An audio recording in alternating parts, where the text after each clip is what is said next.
What is going on, everybody? Grayson here from Poke Profit. Welcome back to the channel. I'm probably going to do a collab video, so this will show up on both of my channels. And this is going to be quite boring for some of you guys, but I think this is probably going to be one of the more educational videos I make. And it's a topic that to me is very important. It's something I don't really bring up on the channel, but in light of what's happened to Pokey Dean, his house being robbed, I kind of want to discuss things that I've done over the past year and even more changes that I'm doing to my investments because I obviously want to keep everything that I have safe and I want you guys to feel safe as well, especially if you're keeping some level of stuff in your home.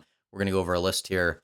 I titled it How to Try and Protect Your Shit. And the reason I say try and protect your shit is there is no foolproof way to protect your items. I know a lot of people, they're making videos now saying, hey, I'm moving everything to storage. I'm not going to have anything behind me. And that's fine. Like, I think that helps, right? Like you're getting rid of the low-hanging fruit. I would say if someone's watching your video and they see a ton of stuff in the background, they might be enticed to potentially target you. So eliminating that, sure.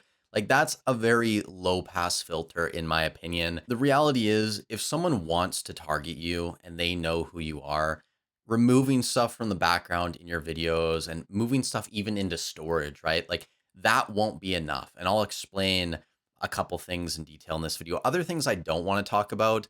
So, and, you know, a lot of people kind of bash me for consults and things like that. I get it, guys. These are things that I talk about in private with people. They're things that I do, security measures that I don't want to share publicly on the internet. And not because I'm trying to hide information from people. It's because I think that putting out the things that I do to protect my collection and things that I do in the event that it is stolen to try and get it back, I don't want that out there to give someone the idea of how to kind of get around that, if that makes sense. So there are security measures I take to protect my collection and also to potentially reacquire it in the future if it were stolen that I just don't want to share publicly. So hopefully that makes sense. But there are a ton of things that I do think we should talk about that are quite obvious to some people and aren't obvious to others. The most obvious one, I called it pew pew, right? So we're obviously not going to say the word because I'm not trying to get demonetized. But if you live in the States or other parts of the world where home defense is legal and you're allowed to do it, right? It's probably worth potentially looking into that. I'm not going to say worth doing, but if you openly tell people that you carry, right, and that you have these measures at your house, and people genuinely believe that you're willing to use them, right? So, Alex from Nostalgianomics, I mean, he said on a live stream today with Eli that he carries, his wife carries, I think his employee carries as well.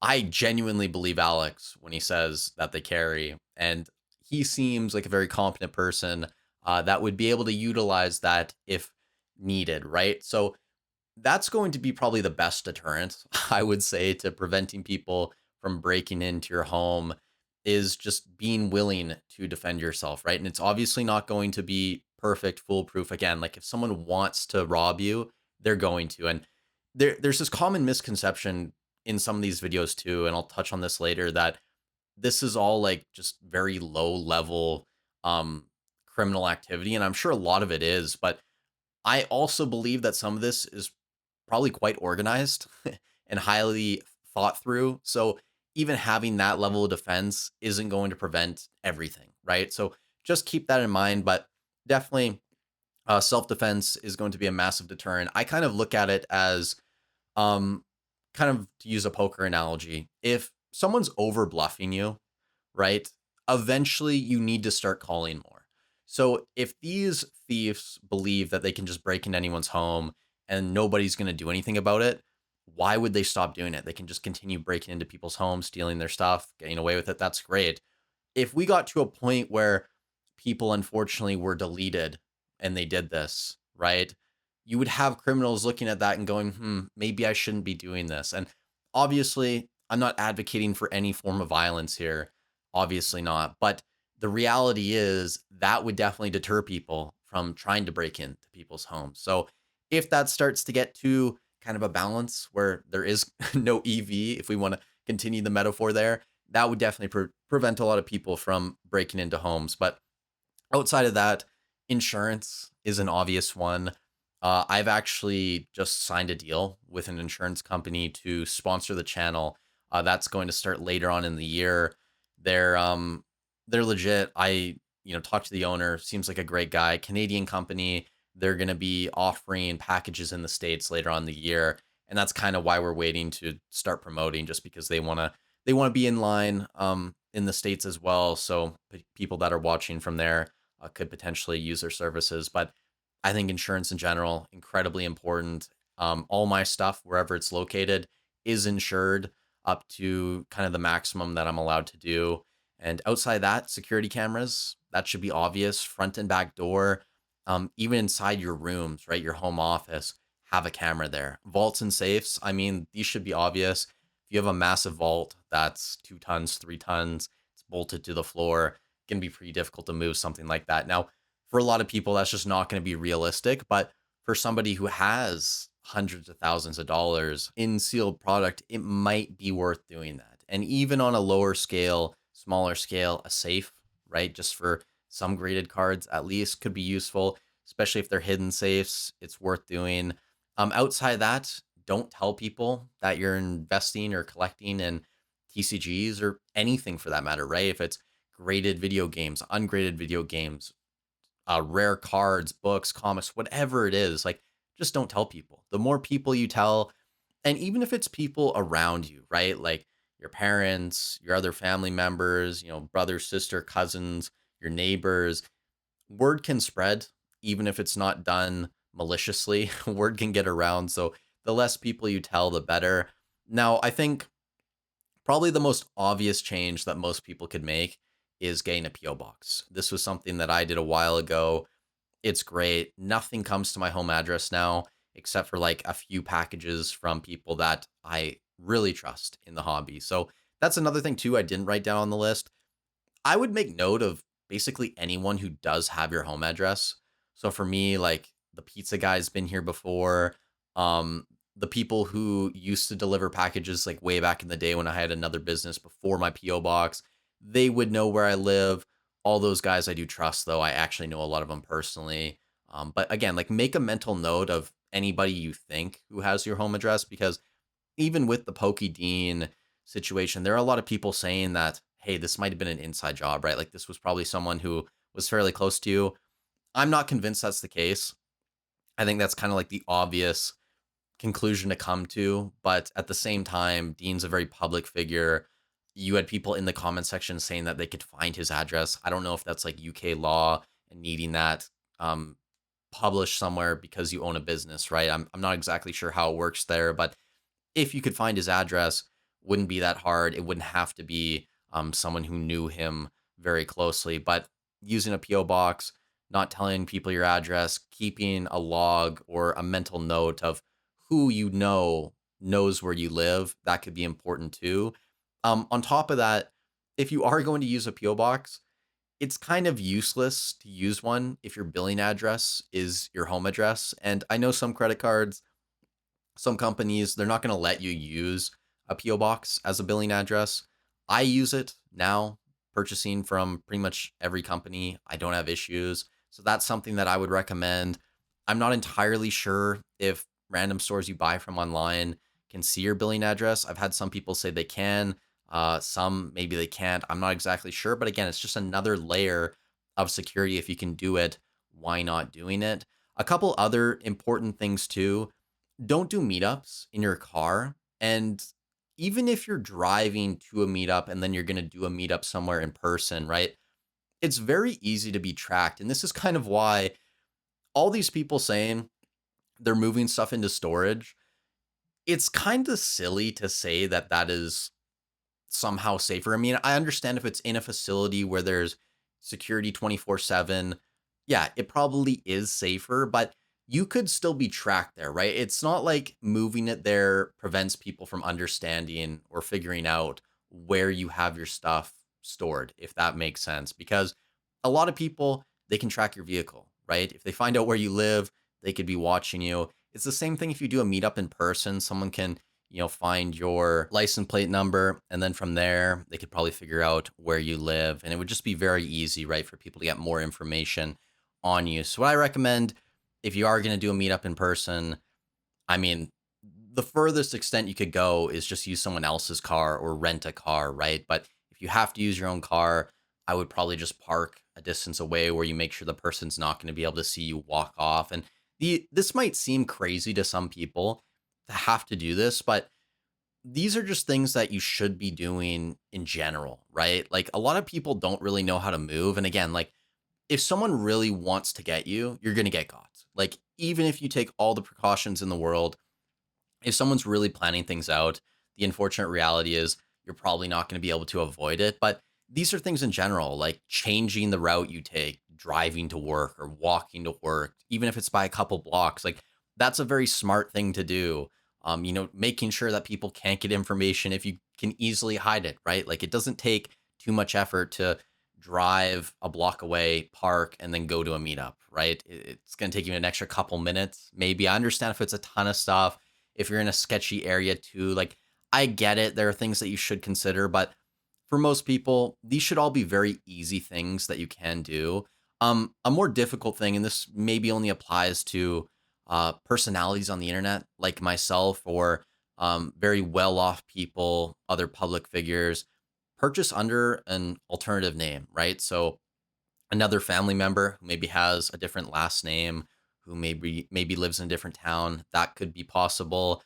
I'm not sure. Again, like don't quote me on this at all, but if you could put a different name on a PO box, right? I don't know if that's legal or not in every part of the world, but that could be an option as well. I also wrote down a list of 4 things that I don't want to share, but these are all things that I think could happen to YouTube personalities or just any wealthy person in general. So if anyone's watching this and they have a fairly large YouTube channel and you want to see the things that I wrote down, these are things that I try and avoid doing. I can send it to you, but I'm not going to share that on the internet. So definitely reach out if you do want to see that. But there are so many things you should be doing, guys. And the unfortunate reality to kind of close out this video, sum everything up, you could get got, right? Even if you take all these measures, it's unfortunate. And that's why at the end of the day, I think the most important thing is right here, insurance. And I know a lot of people don't like insurance. They say it's a scam, whatever. But I mean, insurance companies will pay out if it's a legit company. If you're, following your contract, you're not storing anything incorrectly, right? Like you'll be covered. And they make their money. Don't believe that insurance companies are going to go broke having to do payouts. So just follow your agreement. Make sure you're doing what is expected of you. And then if anything unfortunate happens, you'll be good to go. There are also a couple more things that I wanted to include in this video before we ended it. So I had to do a little cut there. But the first one is going to be a visual that I'm going to show you guys. So bear with me for 1 second as we do this in real time.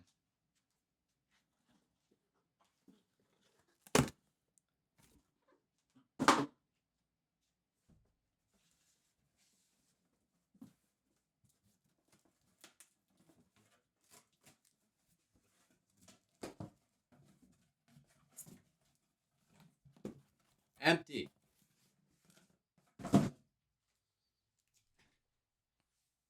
So as you guys can see, a lot of my shit has always been empty like this. Even when I do my YouTube shorts, I'm sure a lot of you guys saw all the Sword and Shield booster box cases on my shelves. Most of those were empty pretty much all the time. The only time I actually had product on hand was when I wanted to record shorts. I would go drive to where things were stored. I would come back, I would record the content, and then I would take it back to where it was. And it's always going to be this way. A lot of you guys won't be able to tell what ETB cases are actually sealed and full of product and which ones are empty. I obviously will have some product on display. You can see the prismatic ETBs and some other products, and that's fine. Like, I don't want to put everything into storage in other places. I do want to have some stuff in my display behind me. I'm not going to go crazy like other people and have absolutely nothing. And to the people who do that, again, like I think that's absolutely fine. It is a way to limit your exposure, but I don't really think it's like the most important precaution to take, if that makes sense. But that's the first thing. The other thing too, Kira, I mean, she made a video talking about the Pokédean situation, and she had to turn this into anti-Pokemon investing content, where she says around the 12-minute mark that if you guys are investing in Pokemon that your Pokemon investments aren't safe, right? Like people could come into your home and rob you. And she uses Pokédean kind of as the example for that. And she says, like, hey, if you own stocks or ETFs, like your money's safer, right? So, as someone who is married to a Colombian who's been to Colombia multiple times, they have a massive issue with kidnapping scopolamina as well. A lot of you guys probably don't know what that is, but I would definitely recommend going and looking it up. It's actually used in some drugs and stuff like that, like for I believe it's like motion sickness or something. But down there, if you use it in high concentration, right, it can basically make someone a zombie. And if you tell them to do something, they're going to do it, and you're not going to remember it. And it can unfortunately kill people as well. Even if you own stocks or ETFs, if somebody wants to come after you, they're going to be able to get to that as well. So don't think just because you own ETFs or stocks or you have other virtual goods like crypto. And a lot of people from crypto understand this. Like they know kidnapping is a real thing.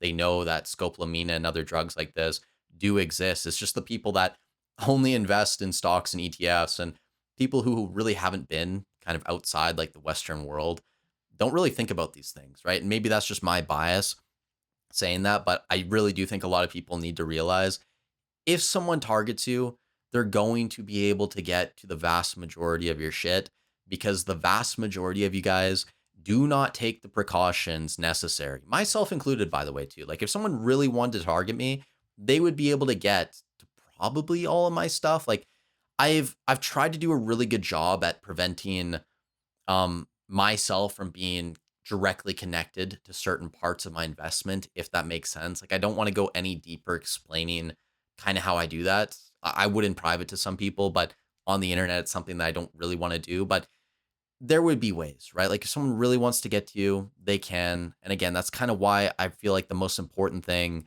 to take out of this video, this one word right here, insurance. Protect what you own. Hopefully this video was semi-educational to some of you guys. I'm sure a lot of you are very smart people who probably knew a bunch of this, but hopefully you could take away something. With all that said, thank you so much for watching the video.